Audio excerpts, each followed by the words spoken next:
How to refuse things without feeling bad. Saying no to people can be tough at times, or maybe you're a stickler for saying yes all the time. Why is it so difficult to say no? It's not a sign of a nasty person or that you're ill-mannered, cruel, or self-centered to say no.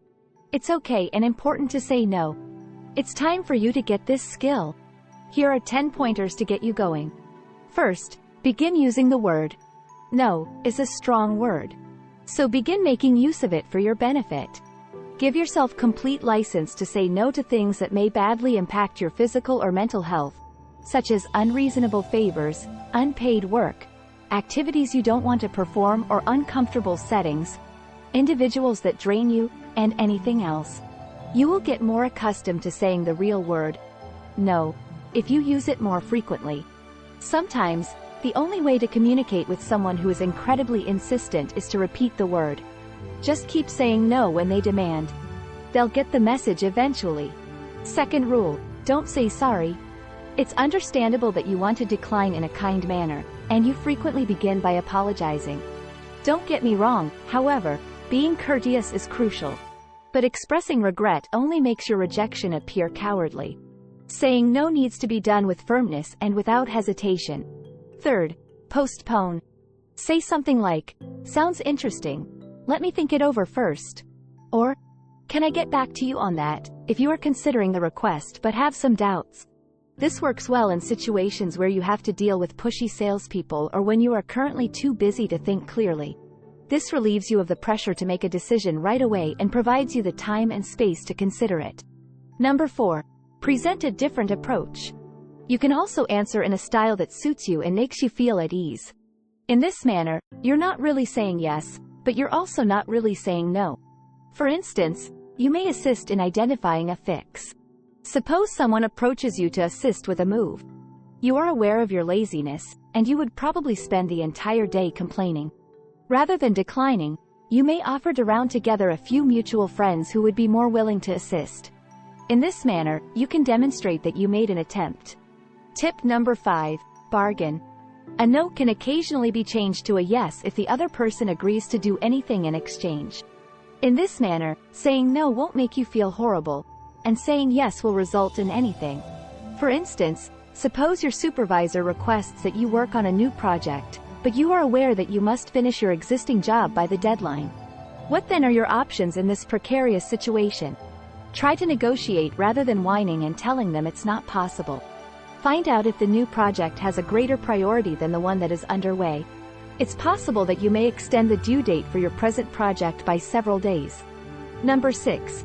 Let people know you might have to say no. One of the main issues with constantly accepting invitations is that you will quickly discover that people start to underestimate your time. People will think you're always available if you always say yes, and they will become irate if you have to say no. Start by expressing things like, thank you for your inquiry, but I'm extremely sorry, or I wish I could, but this week has been really busy. It will be a lot simpler for you to genuinely say no to people if they realize that there is a 50-50 chance that you will say yes. They will also become more understanding of your response. Rule number 7, be brief. Respondents with lengthy responses have additional opportunities to attack you. It's imperative that you don't start second-guessing yourself after saying no. Even if you might believe that making up an excuse will save people's feelings, you don't really need to go into too much detail.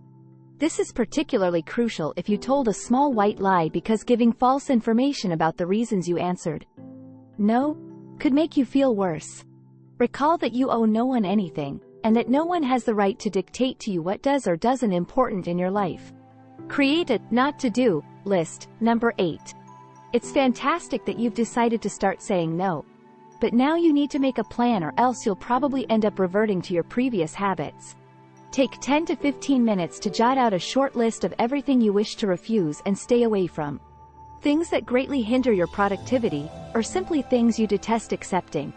For example, the list might read, I don't schedule anything for Friday nights. I don't respond to texts between 9 and 5.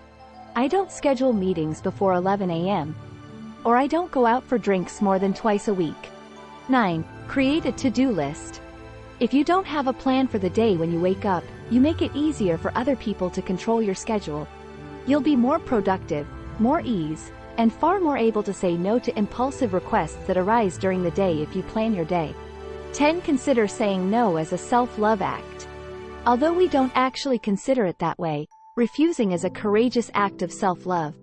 Additionally, practicing self-love actually entails engaging in activities that uplift, nourish, and invigorate you.